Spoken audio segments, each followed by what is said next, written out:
Avi Meyers, Northtown Neighborhood News Magazine, a presentation of Sonny Hirsch and myself, Caps24.org, one of my favorite neighborhood activists. And unfortunately, we don't have a lot in West Rogers Park who are really worth talking about, but Rogers Park itself has some very interesting people, some very likable people, some very good-hearted people. And one of them is, he's involved with RogersPark.com. He's involved with the Rogers Park Builders Group. He's involved with the 808s. That actually adds up to 16.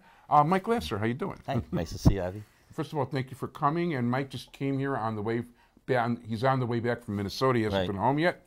Where your son is on the baseball team. He is an all-conference player for Macalester University. He's looking to make the big show. And in fact, he's been offered a contract to play baseball in Switzerland.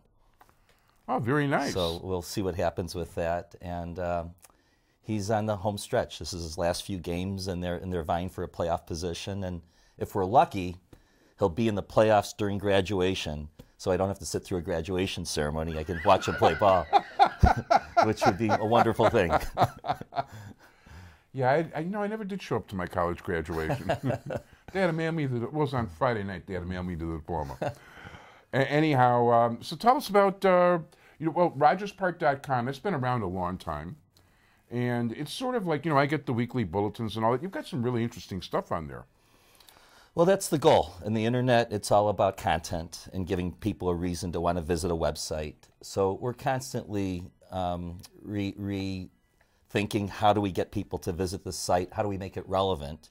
And I've got some new blood in the site, some new thought, new people with ideas. We've been putting some interesting videos. Some of the 808 dancers have actually been performing in brief videos. Now, let's talk a little bit about the 808s. Okay. Right. The 808s was basically, you got some guys that actually were on the show that I won't mention the problems, but yeah. Basically very nice guys. And tell us about it. Well, last July, unexpectedly, I got a phone call from a young man who I mentor for Family Matters, which is an after-school program in Rogers Park, and he asked me if I would help out some young men and women that wanted to start a hip-hop dance program north of Howard Street. That was 7 months ago, and what's gone on has really been transformative for them, but also for me, as it gave me an opportunity to really understand the challenges and the people that, really an incredible group of people that really, young people that want to do the right thing, but they have none of the advantages that I've had in my life. And so it's been a remarkable experience. I've really gotten to know these people, these young men and women, and they, through my involvement with the core group, have reached out to a group of 30 to 40 young people that have wanted to dance. And we put on 3 major performances. All of the performances drew at least 150 people. The first one drew 250. And they've done their own thing. I really let them do their thing. I think what's unique about this and what's important is that this is from the ground up. These are their ideas. They're not doing dance right now. They're making music videos. They're writing their own stuff. They're editing, filming. I simply give them a little guidance here and there, and it's really an exciting thing. Can I plug the website?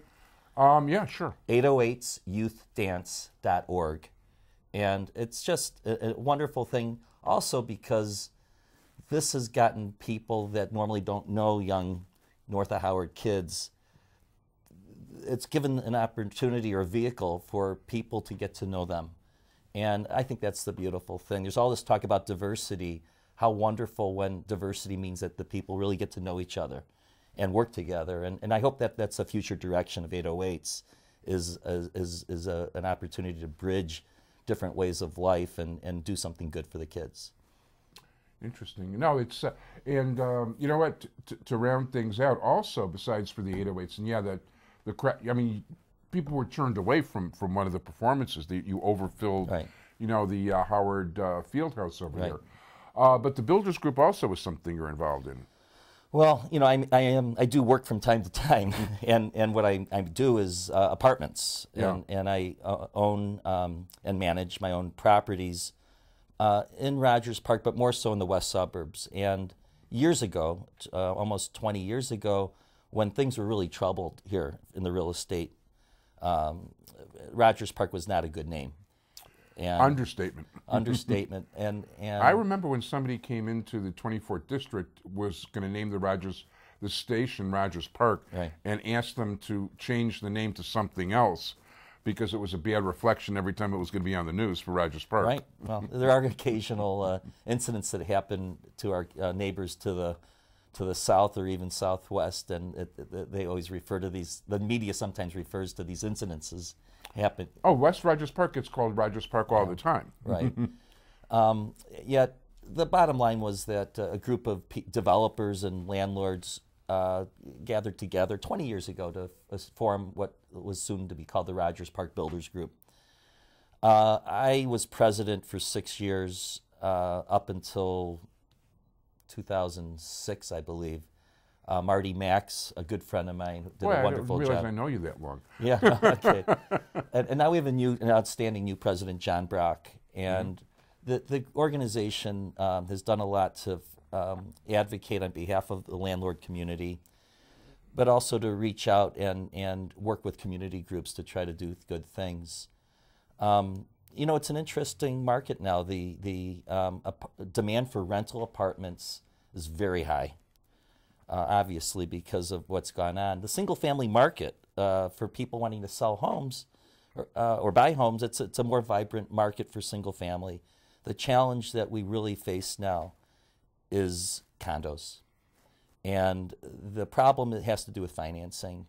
And it's not necessarily the big bad or the little bad banks. It's not that. It's really the amount of scrutiny that condo associations face.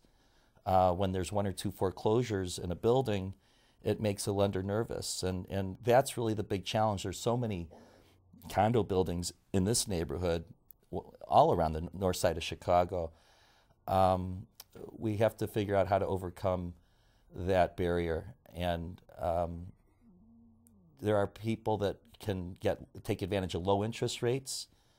There's financing available through Rogers Park Community Development Corporation and programs through Lakeside Community Development Corporation. These are all nonprofits. These are all nonprofits, but the biggest hurdle is to convince your lender to go to bed with you, so to say. Yeah.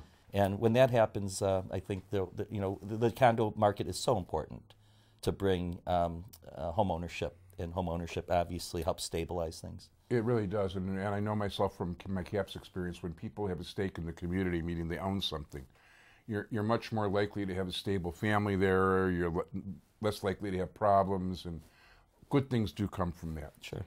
At this point, if people want to contact you, well, my email is mike@rogerspark.com. okay. One of the advantages of owning that website. and I also have mike@chicagolandlord.com.